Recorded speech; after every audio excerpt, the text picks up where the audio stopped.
अस्सलाम वालेकुम। चिकनी जिल्द से परेशान ख़वातीन, बालों की हिफाजत और होंठों की स्याही से छुटकारे के इंतहाई आसान टोटके। चेहरे का चिकनापन। चिकनी जिल्द पर हर वक्त चिकनाई रहती है और दूसरी किस्म मसलन खुशक या नॉर्मल जिल्द पर भी अक्सर चिकनाई आ जाती है। इस चिकनाई को ख़त्म करने के लिए टमाटर का आधा टुकड़ा काट कर इस टुकड़े को बहुत आसानी से कम अज़ कम 10 से 15 मिनट तक चेहरे पर मलें, फिर सादा पानी से धो लें। ना सिर्फ चिकनाई ख़त्म हो जाएगी बल्कि चेहरा चमक उठेगा। मुर्दा जिल्द की सफाई। इसे बादाम पाउडर की शक्ल में, किन्नू के छिलके का पाउडर, मकई का आटा, ठंडा दूध और चंद कतरे लीमू के रस के मिलाकर एक पेस्ट तैयार कर लें। दूध इस्तेमाल करें, पानी इस्तेमाल ना करें। दूध इतना डालें कि गाढ़ा पेस्ट बन आ जाए। फिर इस पेस्ट को चेहरे पर मलकर आसानी से रगड़ें, कम अज़ कम 20 मिनट तक रगड़ें। ये पेस्ट मुर्दा जिल्द की सफाई कर देगा। इस पेस्ट को आप हाथों और पैरों पर भी इस्तेमाल कर सकती हैं।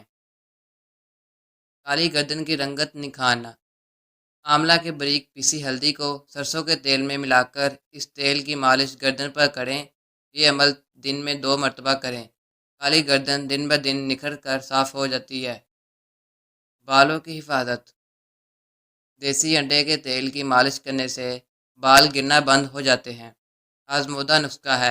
नहाने के बाद ना बालों को कभी झुकें क्योंकि 2 मिनट हो जाते हैं, ना फ़ौरन कंघा करें, ना रगड़ें क्योंकि गीले बाल कमज़ोर होते हैं और ज़्यादा टूटने का खदशा होता है।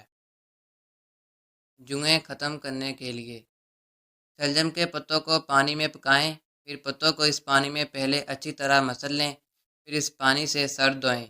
जुएँ ख़त्म हो जाएंगी। ये अमल हफ्ते में 2 दफ़ा करें। होंठों की स्याही। गुलाब की पंखुड़ियों को थोड़े से दूध में पीसकर दिन में 3 से 4 मरतबा होंठों पर लगाएं। होंठों की स्याही दूर हो जाएगी। होंठ गुलाबी और नरम हो जाएंगे। एक टमाटर का जूस, खाने का चम्मच लीमू का रस और पुदीने की 10-15 पत्तियां मिलाकर पीस लें और ये मिक्सचर रोज़ाना 1 कप पिएं। होंठों की स्याही ख़त्म हो जाएगी। थोड़ी सी मलाई में कुछ कतरे लीमू के रस के डालें। इसको अच्छी तरह मिक्स करके होंठों पर लगाएं। होंठ गुलाबी हो जाएंगे। अगर आपको हमारी ये आज की वीडियो पसंद आई हो तो इस वीडियो को लाइक कर दीजिए और हमारे चैनल को भी सब्सक्राइब कर लीजिए। शुक्रिया।